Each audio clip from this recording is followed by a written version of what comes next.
¿Sabes qué quiero? Quiero oír voces. Quiero que Dios me dé alguna señal.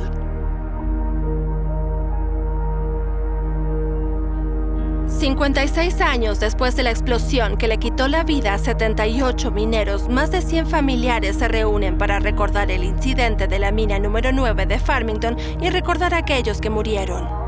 Entre los presentes estuvieron el senador de Virginia del Oeste, Joe Manchin, nativo de Farmington, que perdió familiares en la tragedia, así como también una documentalista brasileña que vino hasta Virginia del Oeste para poder experimentar la ceremonia personalmente. Para mí esto es muy importante. Estamos aquí en esta ceremonia. Son 56 años y luego el accidente nunca acaba. Cuando un trabajador no regresa a casa, ese día se recuerda para siempre y se lo extraña.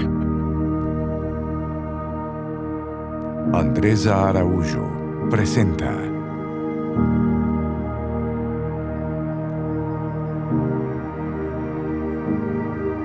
Un día para no olvidar.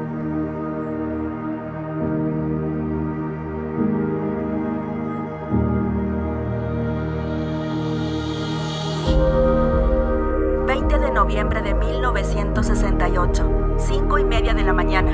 Un incendio comienza a esparcirse dentro de una mina en Farmington, Virginia del Oeste, en los Estados Unidos.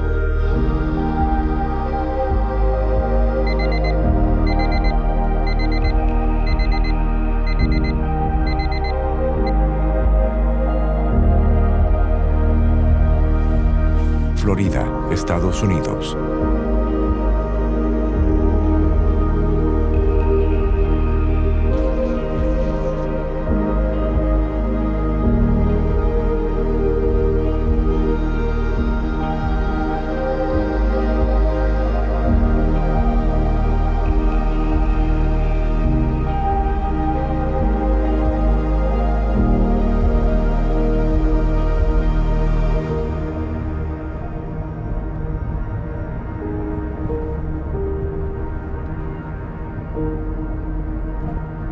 El turno de la mina Farmington debía cambiar a las 8 Andresa a.m. Araújo, Alrededor de las especialista en 5:30 cultura de se la produjo seguridad. un súbito apagón, seguido de una explosión en lo profundo de la mina. El turno previo había iniciado a la medianoche y se habían realizado las inspecciones previas necesarias antes de iniciar el trabajo. Farmington es una pequeña ciudad del estado de Virginia del Oeste, en la región de Apalachia, y tenía alrededor de 500 habitantes en aquella época. Esta región desempeñaba un papel significativo en la minería americana y global por varias razones. Apalachia es conocida por sus grandes reservas de carbón, que fueron una fuente importante de energía para los Estados Unidos y todo el mundo. La región contiene algunos de los yacimientos más grandes de carbón del país. La minería de carbón tiene una larga historia en la región de Apalachia, abarcando siglos. Esta actividad desempeñó un papel fundamental en el progreso económico y la fundación de las comunidades locales.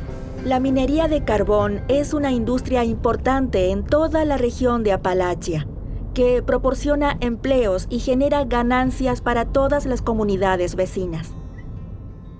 Muchos pueblos y ciudades dependen de la minería como principal fuente de sustento económico. Lo que tal vez no se imaginen son los desafíos de seguridad que envuelven a las actividades de los mineros. Llego a pensar que tener aire acondicionado y tomar un baño caliente no debería costar tanto. La minería de carbón, después de la Segunda Guerra Mundial, allá por el 1968, estaba en su auge. En las últimas décadas, con la transición global hacia fuentes de energía más limpias y renovables, la importancia de la minería de carbón en los Apalaches está cambiando. Sin embargo, la región sigue desempeñando un papel en el suministro de carbón a los mercados nacionales e internacionales.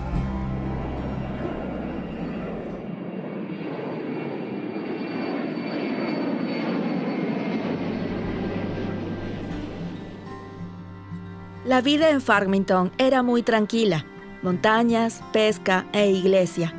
Los mineros decían que la mayor amenaza de la región era la montaña, porque podía volverse en contra de los hombres que entraban en ella.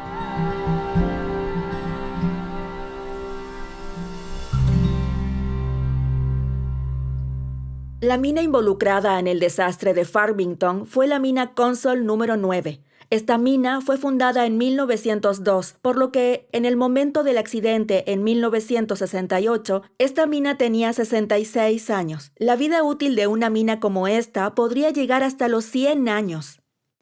Estaba situada en las regiones de Farmington y Mannington, en la parte oeste del estado de Virginia. La mina empleaba a 320 funcionarios en una estructura de cientos de miles de metros cuadrados. La mina funcionaba de manera subterránea y entregaba 2 millones de toneladas de carbón por año. Los registros indican que la mina contaba con 6 áreas principales en un sistema de varios compartimentos en una estructura compleja en el yacimiento de carbón de Pittsburgh a más de 90 metros bajo la superficie. La mina ya había sufrido 3 accidentes graves en su historia hasta 1968. En 1954, en 1958 y en 1965. En la mina de Farmington, los trabajadores eran una mezcla de mineros muy experimentados y novatos, cuyos salarios variaban entre 28 y pudiendo llegar a $33 por un día de trabajo. Aunque algunos recién comenzaban sus carreras en la industria, muchos de ellos eran hombres con décadas de experiencia en la minería del carbón y poseían un profundo conocimiento de las prácticas de seguridad y los peligros asociados con la minería del carbón. Entre ellos estaba el padre de Joe Megna, Emilio Megna, jefe de sección. Me llamo Joe Megna. Joe Papá, Megna, hijo de Emilio llevaba más Megna. de 30 años en la industria y tenía 48 años. Emilio vino con su familia a América desde Italia cuando tenía 3 años. Como muchos inmigrantes europeos, comenzó a extraer carbón de las profundidades de la tierra de Virginia del Oeste siendo joven, a los 14 años de edad. Emilio bajó a la mina esa noche encantado, estaba feliz. Aquel sería su último día de trabajo sin sol. El inmigrante italiano de 48 años estaba celebrando junto con su familia, pues el próximo sábado se inauguraba una gasolinera y ahora el trabajo sería al aire libre, al sol.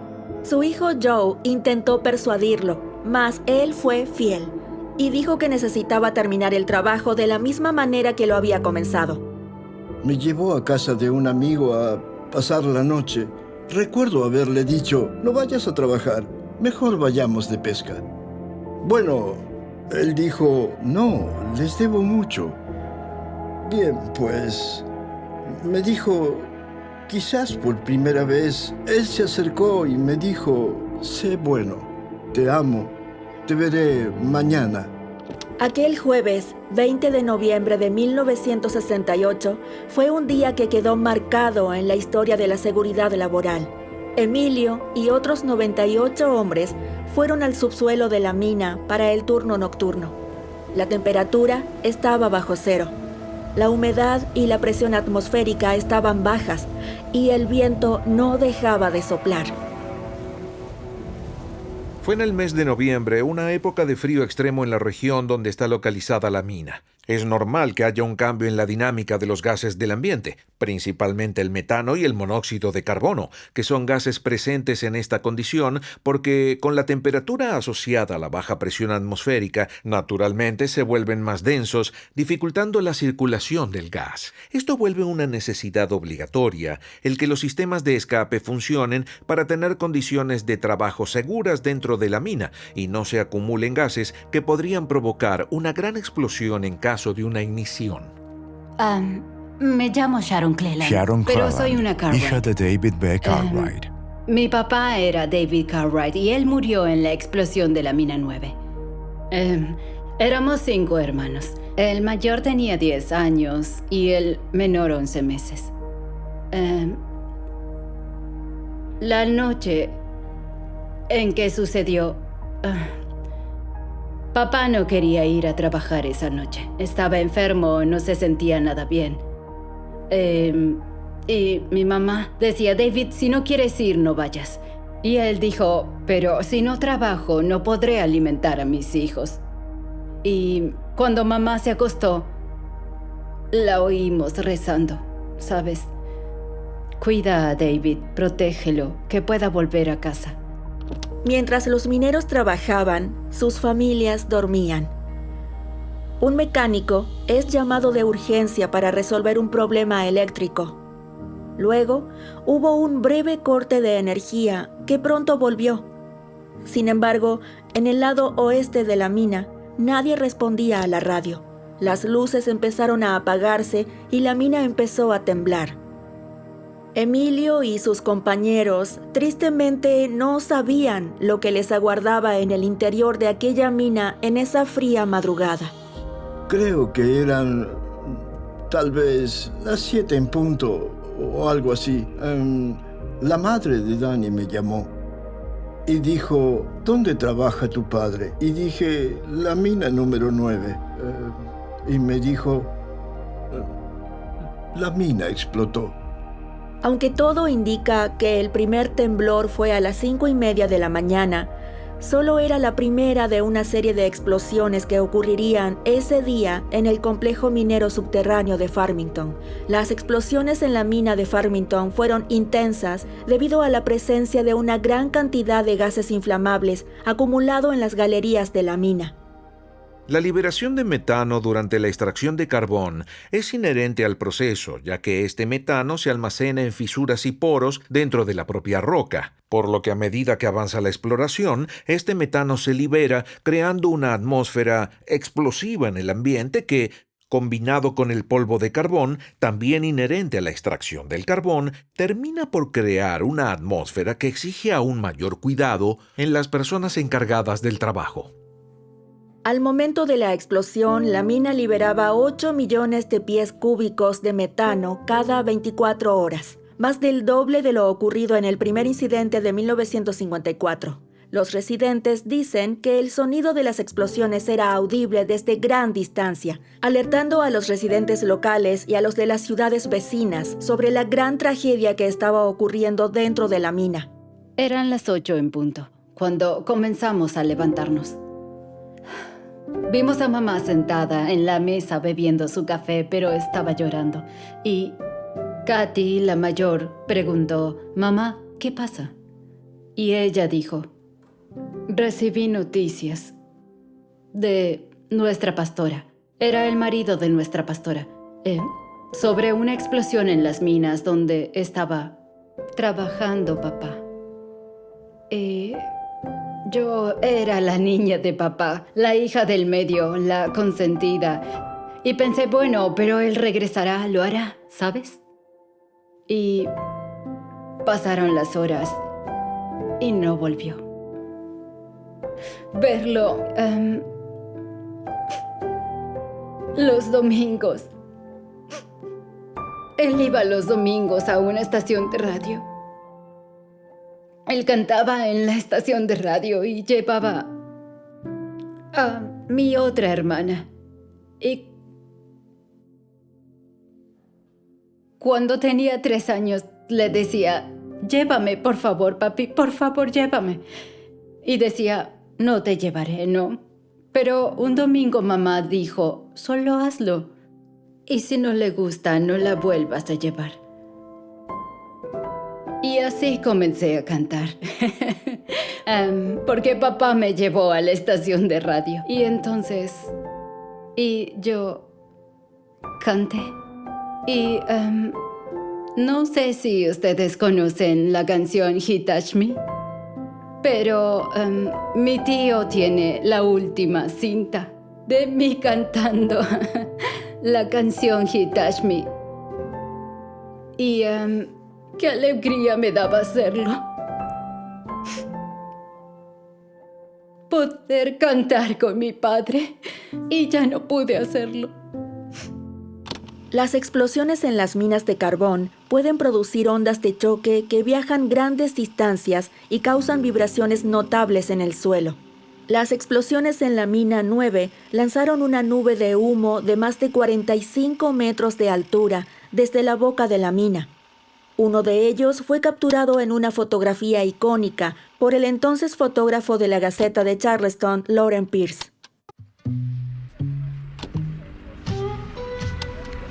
Podrán imaginar que en la ciudad de Farmington todo el mundo tenía una conexión con la mina número 9. Padres, hermanos, tíos, abuelos, sobrinos. Todos conocían a alguien que trabajaba allí. Y esta es la historia de Paul, uno de los mineros más jóvenes que se encontraban en la mina esa noche. Él se había casado durante el mes de mayo con una de las chicas que vivían cerca de la mina. Me llamo Judy Snyder viuda de Paul Henderson Kuhn. Crecí en esta zona, justo al otro lado de la colina de la mina 9 de Farmington, que explotó el 20 de noviembre del 68.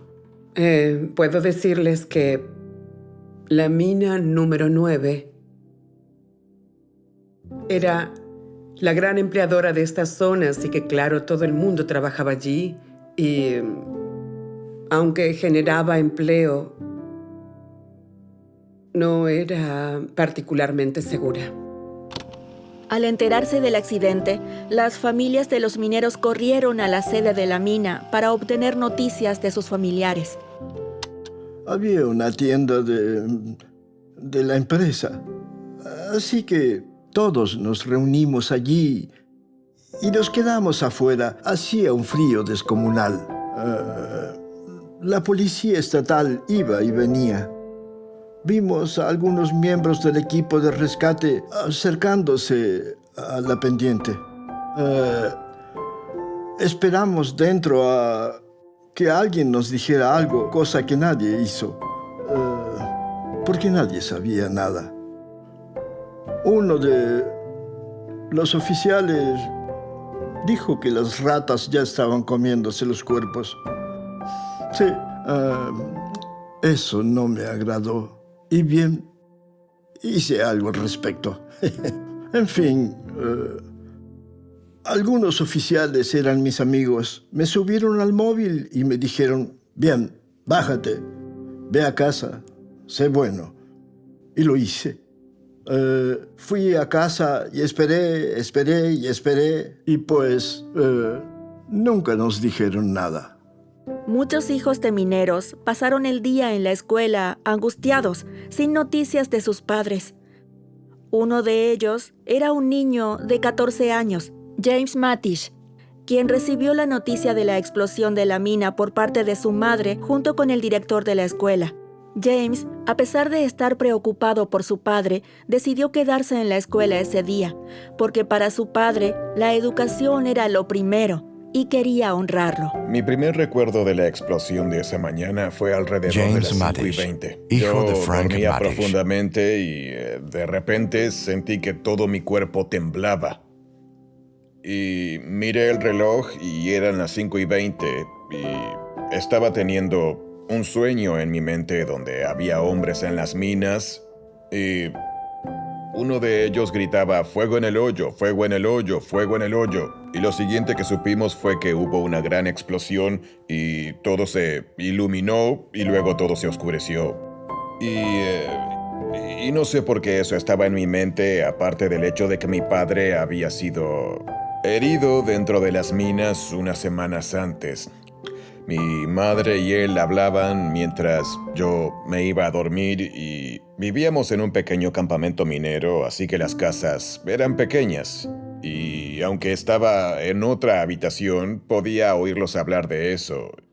Ella le decía que no necesitaba ir a trabajar esa noche y él dijo, bueno, tenemos un hijo que criar y quiero asegurarme de que reciba una educación y haga algo con su vida. Ella siguió insistiendo en que él no fuera a trabajar esa noche, pero él dijo que no, que pensaría en lo que le decía y esa mañana me preparé, fui a la escuela y vi a mis amigos, tuve mis clases. Creo que fue en el segundo periodo. El subdirector me llamó para que saliera fuera de clase, o tal vez fue el director. Y cuando salí al pasillo vi a mi mamá y ella estaba llorando. Me contó lo que había pasado y eso, y Me preguntó si quería ir a las minas y esperar. Y a mí no me gustaba faltar a clases porque me atrasaría. Y ella me dijo que estaba bien que me quedara allí, que ella me avisaría si tenía algunas noticias. El equipo de rescate enfrentó grandes dificultades al entrar a la mina 9. Dentro de la mina había poca estabilidad estructural debido a incendios y explosiones y también a la presencia de gases tóxicos. Todo esto volvió al rescate muy peligroso.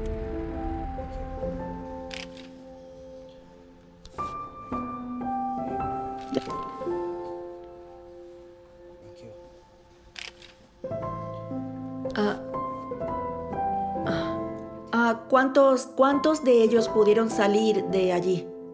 Creo que había siete sectores trabajando esa noche. Y cuando hablas de esa noche, ¿el turno comenzaba a medianoche? Sí. A medianoche. Sí. Ajá. Y la explosión fue a las 5:30. Sí. Un total de 21 mineros lograron salir con vida de la mina 9 ese día. La mayoría de ellos rescatados por una grúa que dejó caer un balde en uno de los pozos de la mina. Trajeron el balde para dejarlo caer. Y faltaron unos 6 metros para alcanzarlos. Tuvieron que levantarlo, ir a Fairmont Supply para conseguir más cable y colocarlo. Y mientras tanto, sucedieron más explosiones.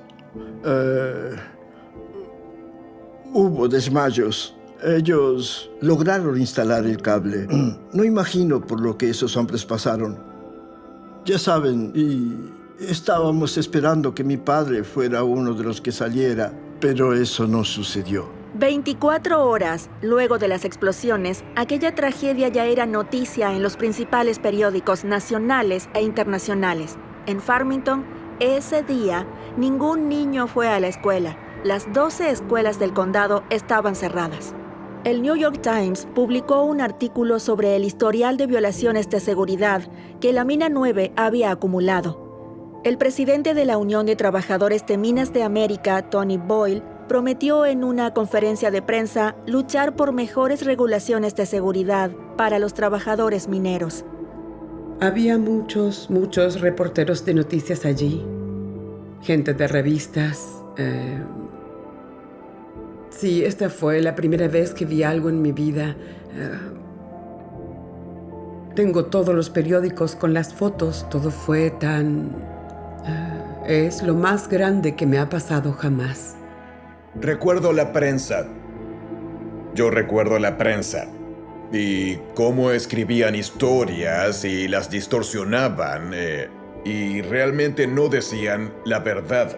Porque eso no vendía periódicos. Eso fue lo que finalmente pude concluir. Eso fue algo realmente increíble. El esposo de la pastora fue quien vino la mañana de la explosión a decirle a mi madre sobre el incidente. Y cada ciertos días volvía para ponernos al tanto. Ella nunca recibió noticias directamente de la mina sobre si papá regresaría o no a casa. Fue el esposo de la pastora. Sí, ella solo se sentía perdida y a nadie le importaba. Fue triste ver a mi madre llorar todas las noches y rezar por él, sabiendo en su corazón que papá no regresaría.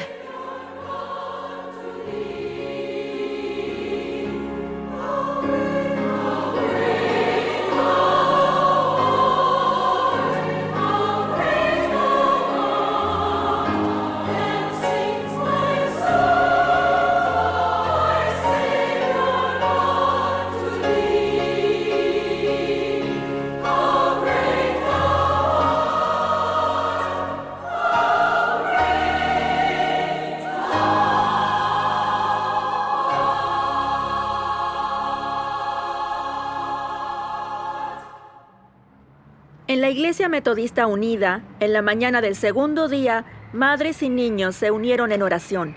Mientras tanto, el incendio en la mina estaba fuera de control y para aminorar el riesgo, la única manera era eliminar el oxígeno. Entonces decidieron sellar 2 ductos de la mina con láminas de 16 toneladas.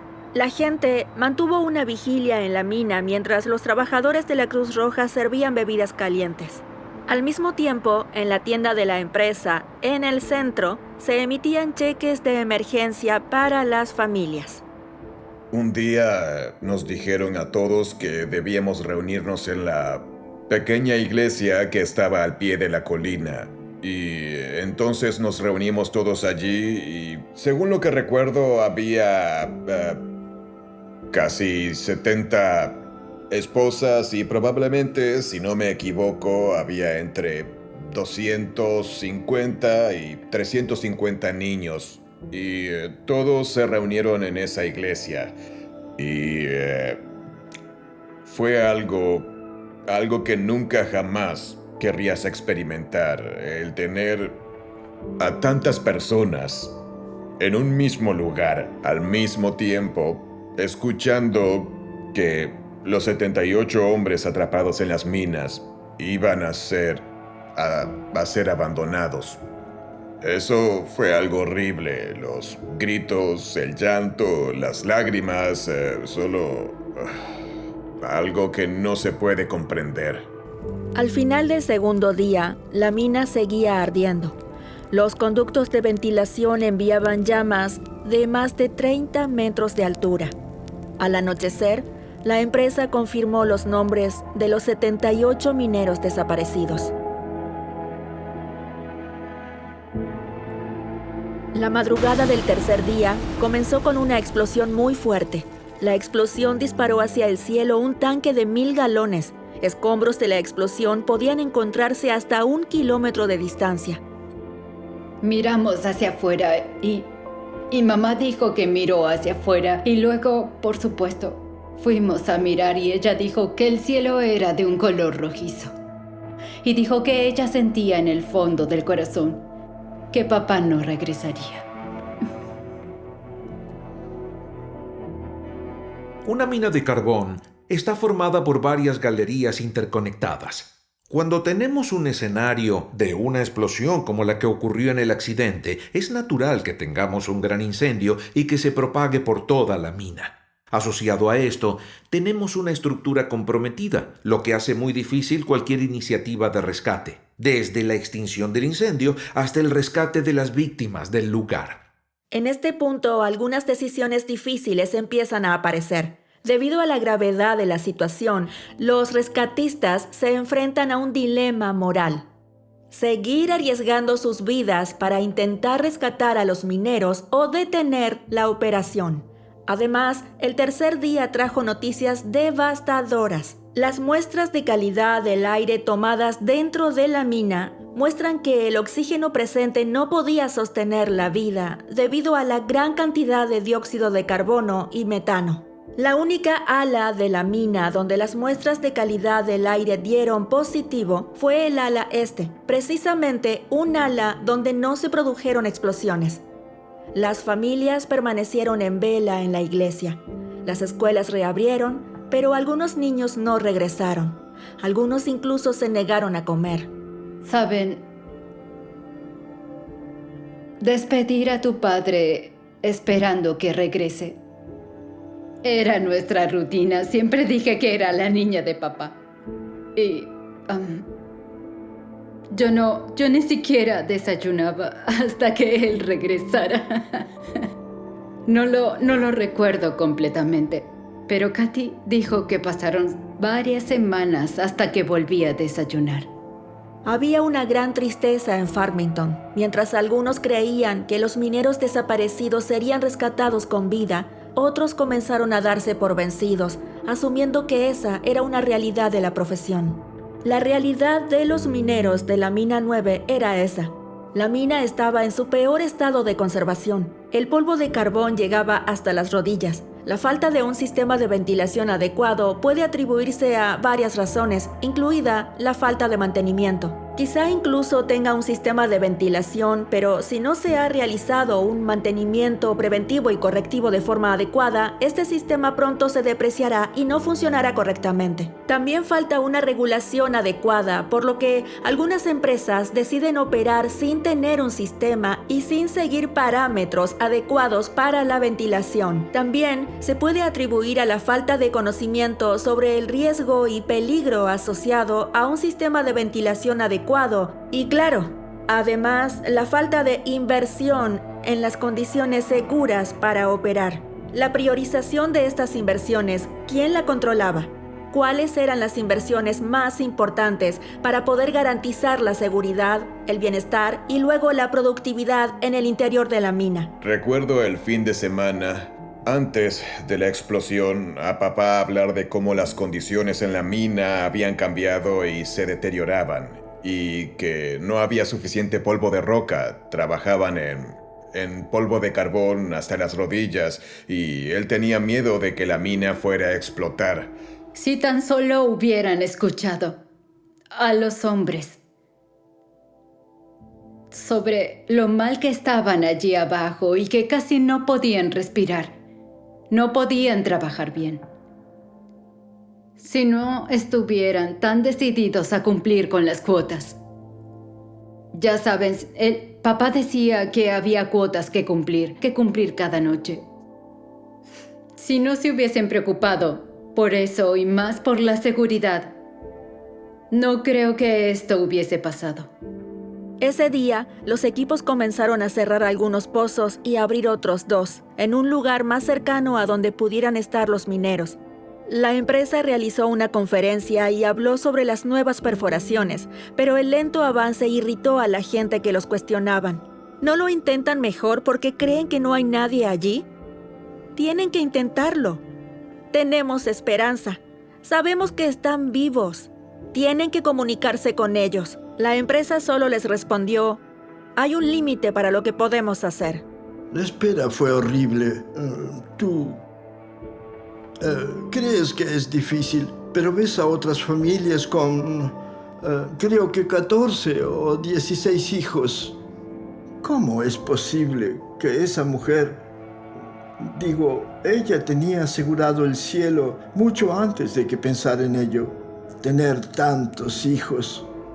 Y por las noches, yo terminaba yendo a las minas. Cuando digo ir a las minas, en realidad era una pequeña tienda de la empresa que estaba ubicada a la entrada de la pendiente a las minas y todos se reunían allí y todos esperábamos instrucciones de los trabajadores de Consol, de quien tuviera algo de información para darnos y pues esperábamos ansiosamente a que nos dieran información. Pero ninguna de la información que nos daban era buena. Eran siempre, ya saben, malas noticias todas. No había mucha esperanza en aquel momento. A este punto del partido, la empresa responsable de la mina número 9 ya no podía hacer nada para garantizar que esos mineros fueran rescatados con vida. Pero sí había una serie de medidas que se podrían haber tomado antes para evitar que un accidente así ocurriera. El accidente de 1968 no fue la primera gran tragedia en esta empresa. Muchas señales a lo largo de los años fueron ignoradas. Y los mineros sabían que estaban trabajando en condiciones extremadamente peligrosas. En condiciones de frío extremo fuera de la mina, cuando el sistema de ventilación deja de funcionar, algunas señales de advertencia son bastante notorias. Naturalmente, tenemos un aumento de temperatura dentro de la mina. La gente tiene dificultad para respirar porque el aire se vuelve más denso y hay una presencia importante de polvo en la zona. Cuando vieron el primer corte de luz el día del accidente, los mineros no se dieron cuenta de la gravedad de la situación, ya que los cortes de luz eran habituales y los dispositivos de seguridad se apagaban con frecuencia.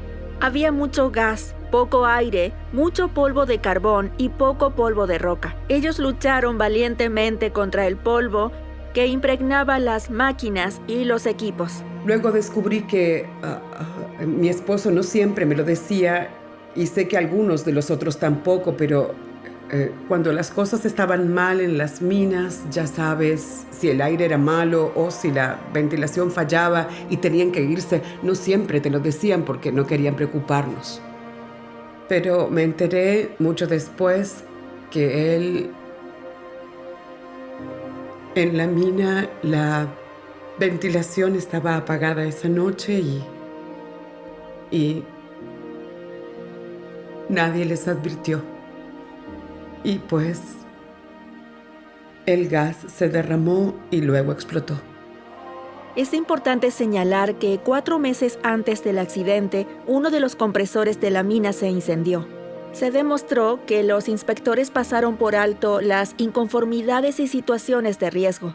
Se les pidió ayuda a sindicatos, directivos e incluso a funcionarios mineros estatales. En 1967 se realizaron 3 inspecciones que abordaron específicamente el polvo de carbón acumulado. En 1968, antes del accidente, el mismo escenario se evidenció en las inspecciones.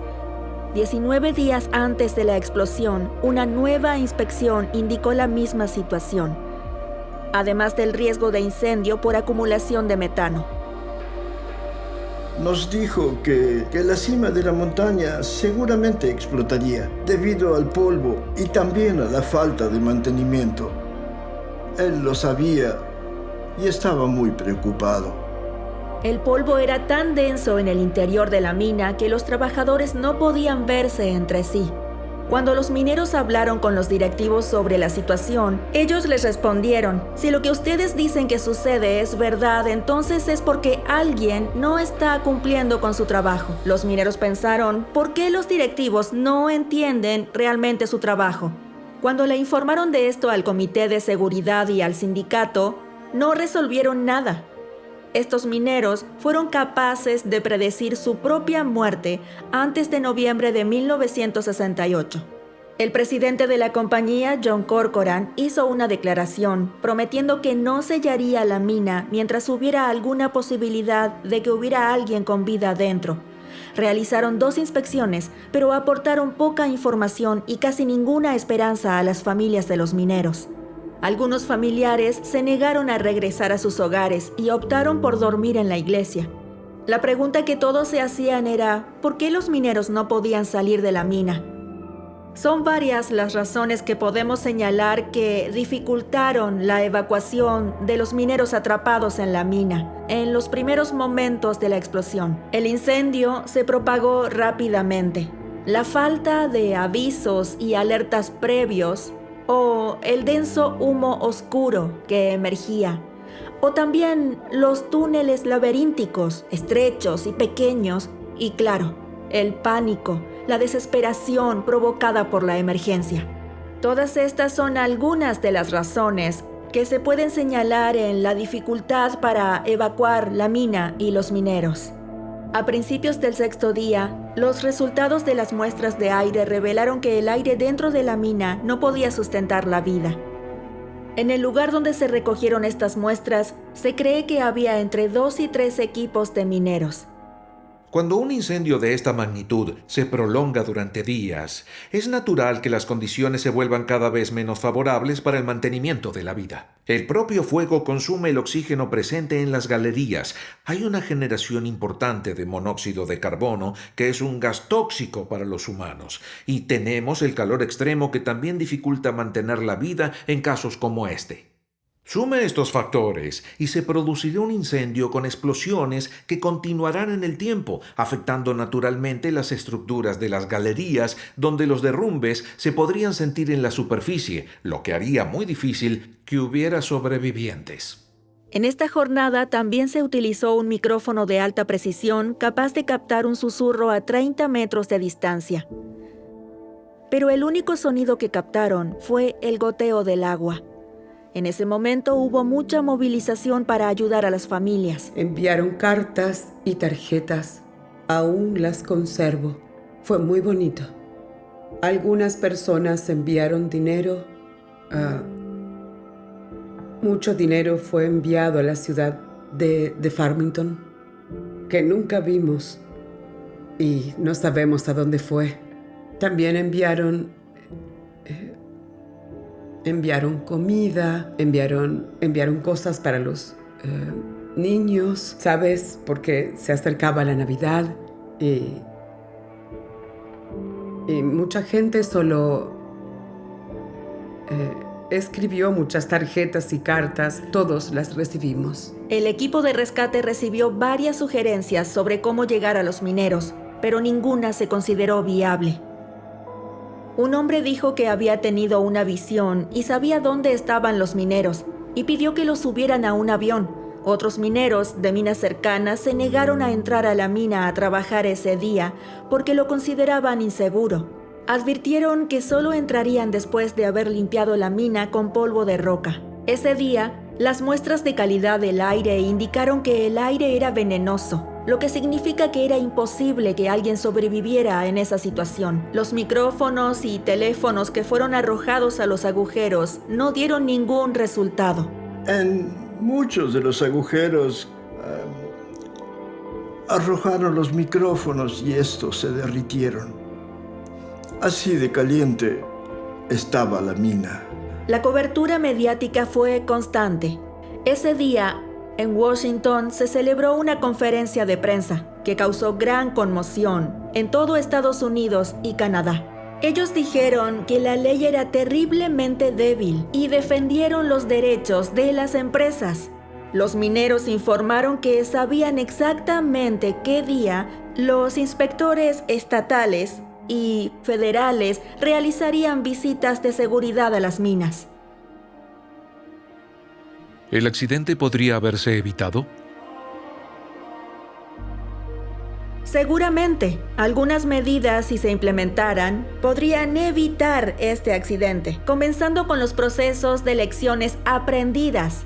En la historia de la mina 9, hubo 3 accidentes muy graves que anteceden a lo ocurrido en 1968, y si ese aprendizaje se hubiera implementado, hoy no tendríamos esta historia que contar. Además, podemos hablar de un sistema de ventilación adecuada, del monitoreo de los gases, una gestión eficaz de los peligros y riesgos, provocando y creando en ese ambiente condiciones adecuadas y seguras para trabajar. Liderazgo y seguridad, líderes que valoran la escucha activa, que ven y actúan para construir un ambiente que sea más seguro para el trabajo y más confiable para hablar. Una fuerte cultura de seguridad entre todos los involucrados, entre todas las partes involucradas. Seguramente todo esto podría llevar a que la mina número 9 fuera un entorno libre de accidentes, donde la gente venga a trabajar y regrese a casa entera, completa y bien. Al final del 7º día, se produjo una nueva explosión, y con cada nueva explosión, la esperanza de los habitantes de Farmington de encontrar a sus mineros con vida desaparecía en el aire.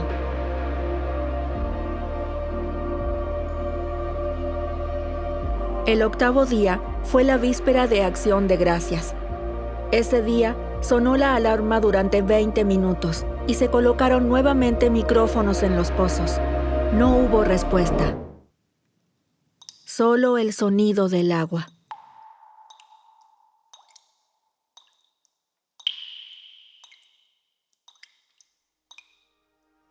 El gobernador del estado fue a Farmington para brindar su apoyo. Ese día se distribuyeron cestas de acción de gracias a las familias. Algunas familias se negaron a recibir estas cestas. Una esposa dijo entonces, ¿sabe qué quiero? Quiero oír voces. Quiero que Dios me dé una señal.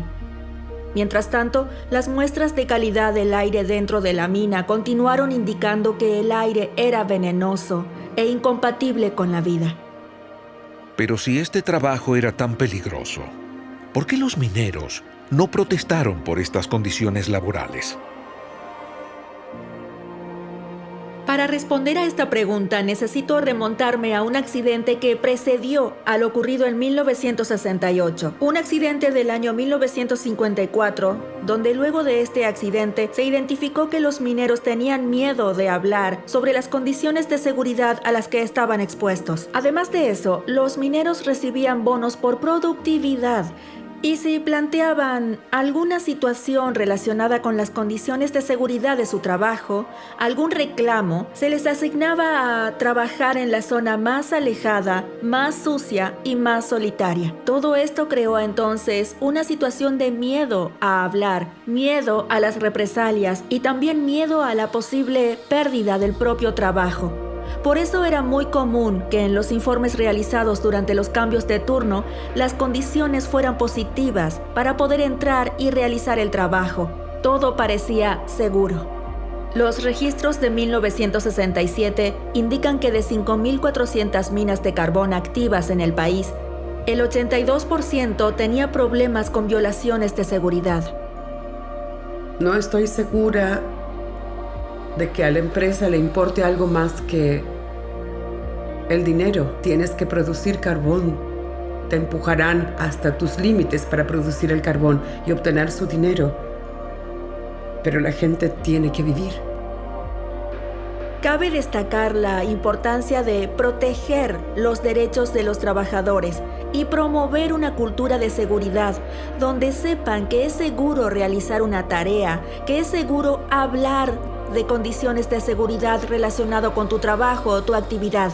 Para construir esta cultura fuerte y madura de seguridad, es necesario establecer canales accesibles donde las personas libremente puedan expresar sus preocupaciones y sus necesidades. Además, necesitamos establecer políticas de no represalias para que esta comunicación sea una comunicación fiable, transparente y que realmente cree un movimiento en relación a las necesidades de seguridad. Y por último, proteger la salud, proteger la seguridad y garantizar el bienestar en el entorno de trabajo. El desastre de la mina 9 destaca la importancia crítica de implementar medidas de seguridad sólidas y preparación y respuesta ante emergencias en entornos peligrosos como minas de carbón. Era el Día de Acción de Gracias. Mientras el resto del país se reunía con sus familias alrededor de la mesa para agradecer las bendiciones recibidas, las familias de más de 70 mineros vivían una verdadera angustia. En la sede de la empresa se organizó una cena, pero la mayoría de las familias de los mineros se quedaron en casa. Se celebró un servicio en la iglesia. Algunas personas se preguntaron, ¿por qué Dios hace esto? En la mañana de ese terrible día de Acción de Gracias, otra explosión sacudió la mina número 9 y nuevas muestras revelaron que el aire dentro de la mina era venenoso. Había rumores de que la compañía iba a sellar la mina. 18 hombres, entre ellos autoridades federales y estatales, representantes de empresas y sindicatos, analizaron la situación. Fue el peor día de Acción de Gracias en la historia de Farmington. ¿Había profesionales de la seguridad minera en los Estados Unidos antes del desastre de la mina Farmington en 1968?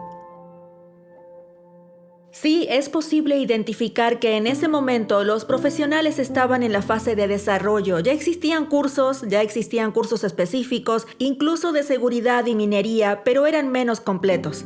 Hubo un aumento en la concientización sobre la importancia del tema. Algunas empresas incluso empezaron a contratar profesionales de seguridad para ayudar, para asistir a gestionar los riesgos. El momento fue de transición. En resumen, allí estaba empezando un movimiento de contratación y desarrollo, pero aún había muchas oportunidades para mejorar.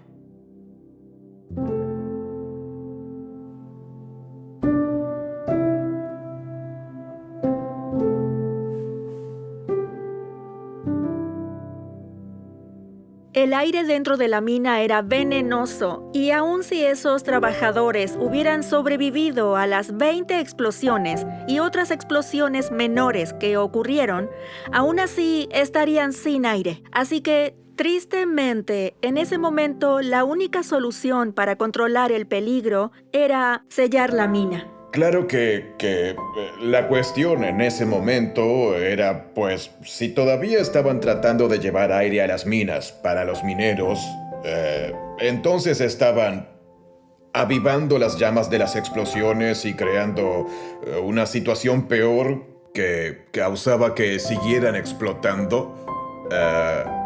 Digo, normalmente si hay una explosión, por lo que he oído, hay una explosión y todo acaba allí. Pero esta continuó agitándose, ardiendo y explotando.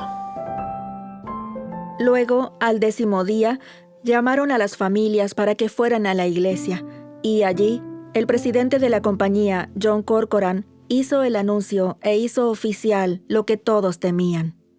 No había cómo alcanzar a los hombres. No había posibilidad de que siguieran vivos. No había otra opción más que sellar la mina. Dijo en su discurso que esta decisión había sido acordada con las autoridades mineras nacionales y federales, transfiriendo así parte de la responsabilidad. Hubo mucho llanto. Algunos preguntaron, ¿creen que son Dios? Poco después, 90 camiones llegaron, cargando 1,600 toneladas de roca, que fueron depositadas junto a 1,000 toneladas de caliza en los pozos donde se produjeron las primeras explosiones y también en el pecho de cada habitante de Farmington ese día. Así que finalmente la sellaron.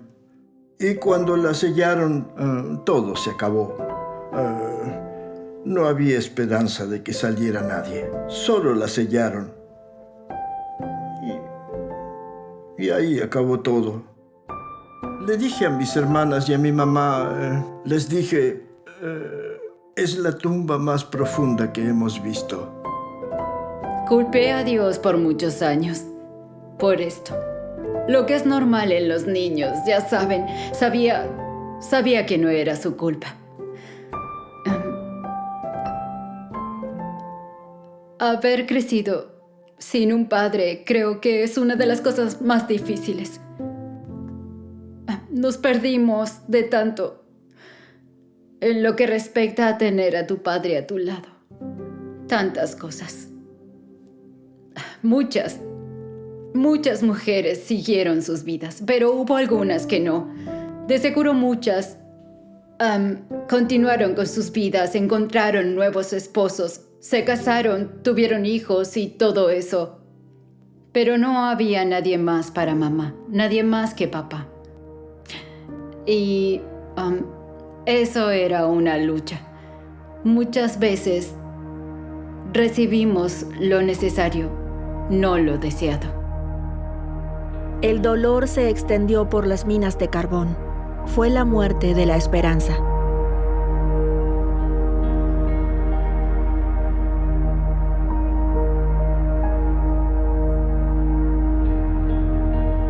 El día amaneció más frío y más gris. En las iglesias, los predicadores hablaban del perdón. En la Casa Blanca, las peticiones eran por nuevas leyes. Algunos decían allí en Farmington, no habrá Navidad, no habrá vacaciones hasta que la mina sea abierta nuevamente. La investigación.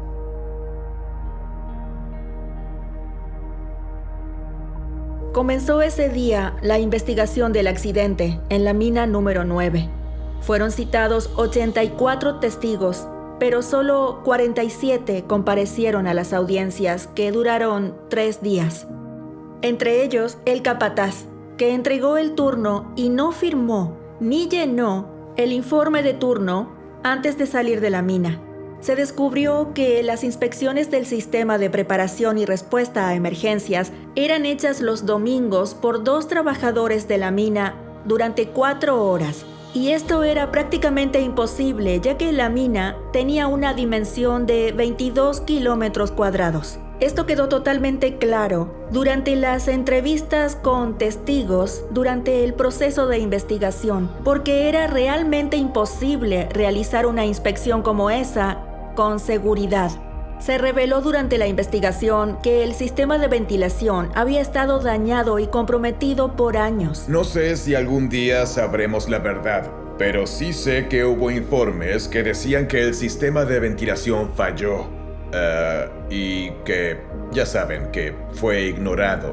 Y los mineros tuvieron que abandonar las minas porque la ventilación tenía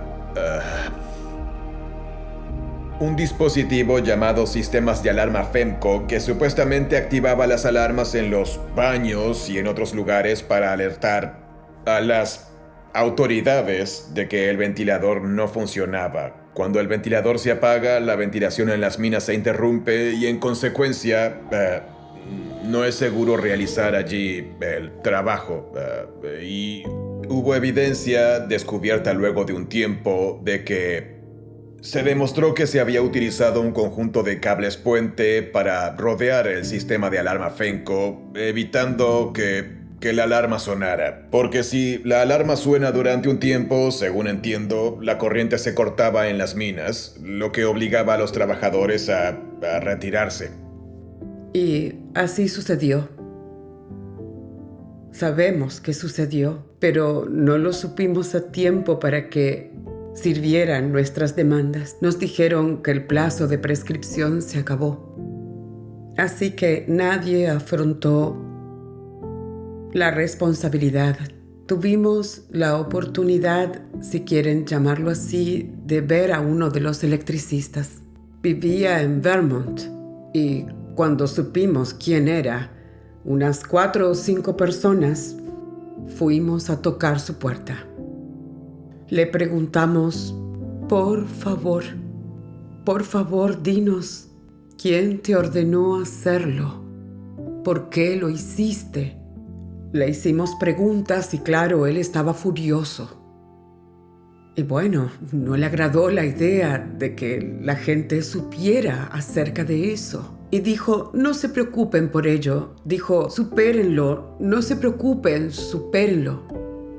Dijimos, ¿nos pides que lo olvidemos? Así, nada más. Tú causaste esto, tienes que decirnos.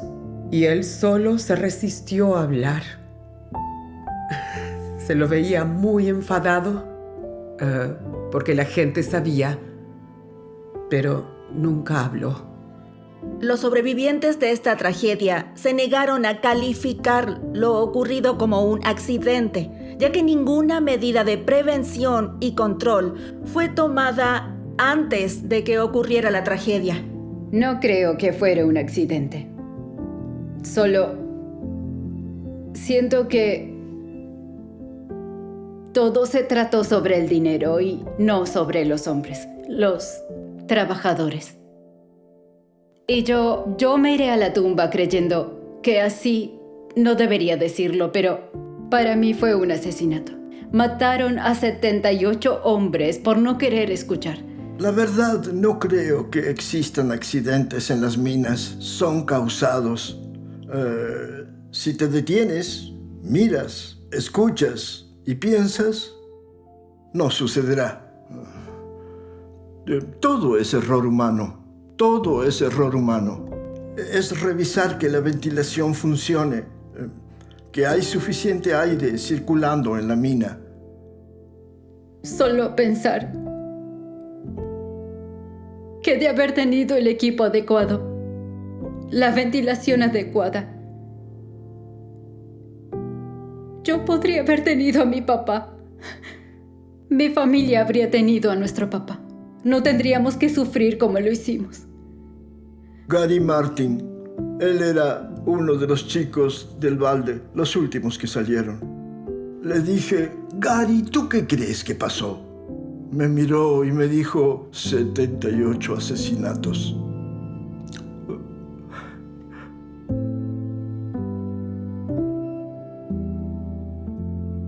Hasta hoy, se especula sobre dónde comenzó la primera explosión del 20 de noviembre. Dados tantos hechos y datos que se descubrieron a lo largo de esta investigación, ninguno de ellos trajo a los mineros de vuelta, pero ciertamente contribuyeron a que accidentes como este no se repitan.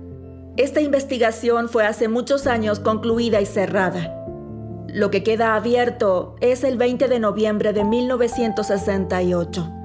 Ese día queda abierto para cada familiar, porque cuando un trabajador va a trabajar y no regresa a casa, ese día nunca acaba, nunca termina. Tienen que saber esto, señoras.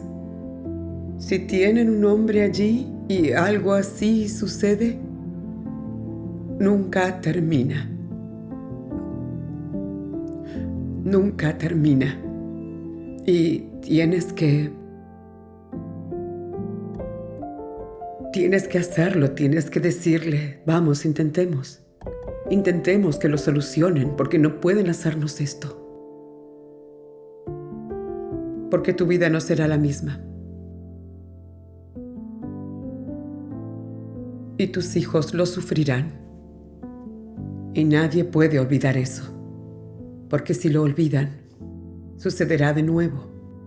Es muy importante que todo el mundo lo recuerde. Que esto puede sucederle a cualquiera. Y que deben tener mucho cuidado. Y reportar todo. Si ven algo mal, repórtenlo. No corran ese riesgo. Lo revives una y otra vez en tu mente y nunca consigues el cierre que tú esperarías cuando alguien de tu familia fallece. Como dije antes, cargas con eso. No hay cierre, ¿saben? No hay cierre. Hoy, en el lugar donde explotó esta mina, hay un monumento. Y este monumento no solo sirve como punto de homenaje, está allí para mostrarnos a todos que la vida no es negociable, que el trabajo puede ser reemplazable, pero no la gente. Jamás.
Si las familias de los muertos han encontrado alguna paz, fue al hacer que la minería sea más segura para miles de personas. Contar esta historia no se trata solo de algo que arruinó muchas vidas. También se trata de algo que salvó muchas vidas, ya que un año después, el Congreso estadounidense aprobó la histórica Ley Federal de Seguridad y Salud en las minas de carbón.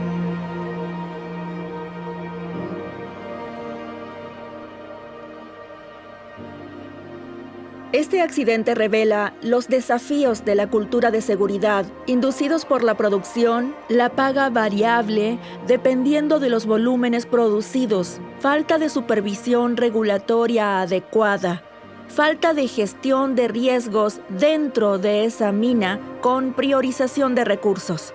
Y además un entorno que más que inseguro para el trabajo, era inseguro para hablar. Esos mineros estaban constantemente amenazados y vivían en la dualidad de cómo iban a proveer a sus familias.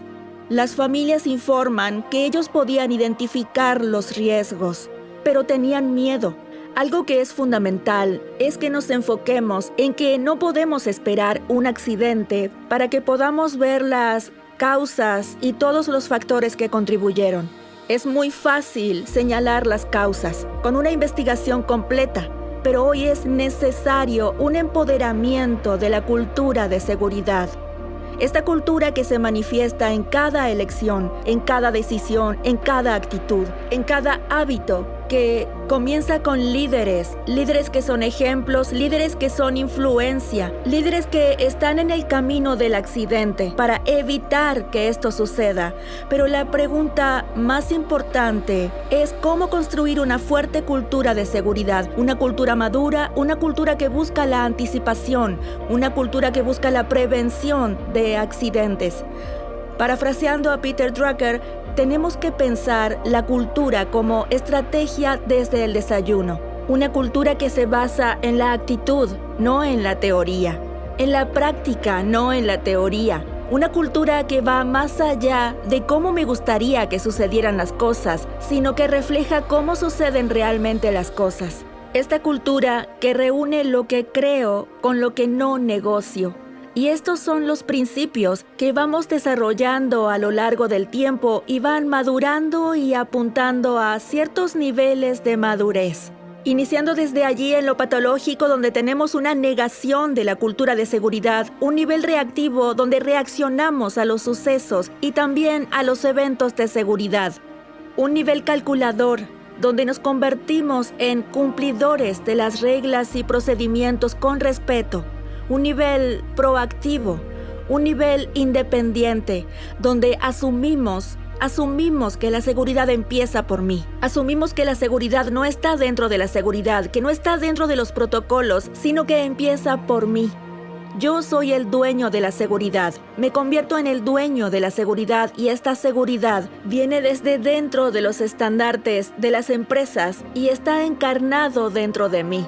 Y esa cultura sigue evolucionando a un nivel sostenible, donde la mejor definición encontrada es la pasión genuina por la mejora continua. Todos queremos tener una fuerte cultura de seguridad, pero antes de señalar el rumbo es necesario entender dónde estamos parados. ¿Cuál es el nivel de madurez actual? Afrontar esos desafíos y a partir de ahí trazar, sí, un plan de excelencia en seguridad. ¿Cómo una cultura fuerte se manifiesta? Más que números, para traducir una cultura fuerte de seguridad, lo que se necesita es ver a las personas regresando a su hogar. Todos los días, enteras, completas, bien.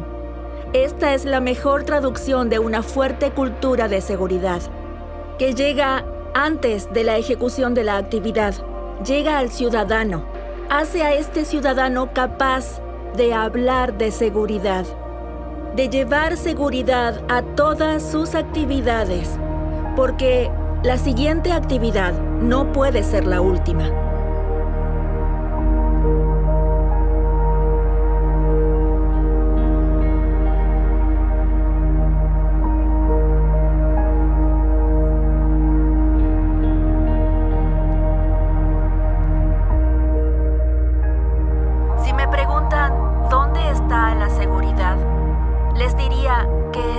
Cada abrazo, en cada sueño que buscamos realizar a través del trabajo. La misión de la seguridad atraviesa generaciones y se hace realidad cuando regresamos a casa.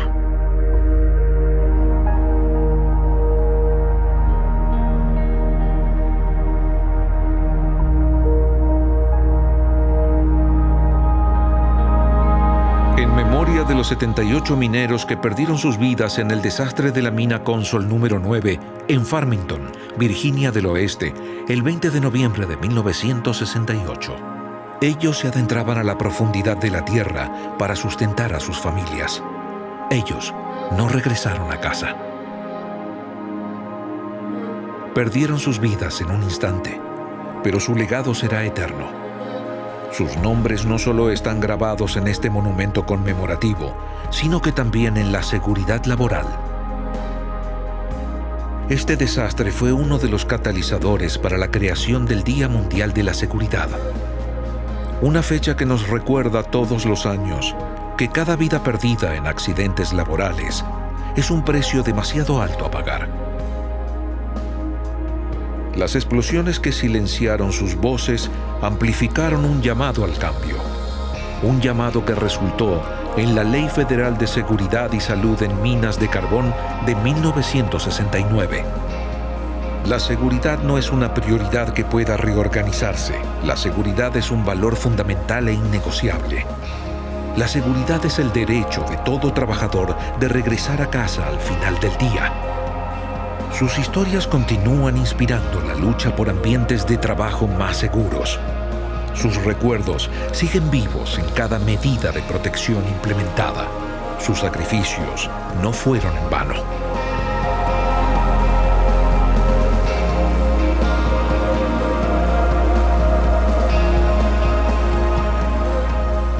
Un día para no olvidar.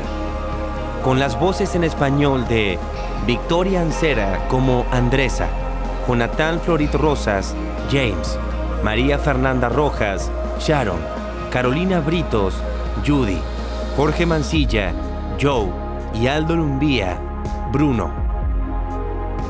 Y las actuaciones de Janet Breckle y Gabriel Sangenés. Director de doblaje, Aldo Lumbía. Traducción, Gastón Ciccioli. Edición de sonido, Manuel Robledo, Emanuel Augusto e Iván Carrasay. Mezcla de audio, Jerónimo Piazza. Asistencia de dirección, Santiago Dora. Coordinadora de doblaje, Julia Diniz. Coordinación de producción, Jorge Nazar y Gabriel Sangenés.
Nunca olvidaremos.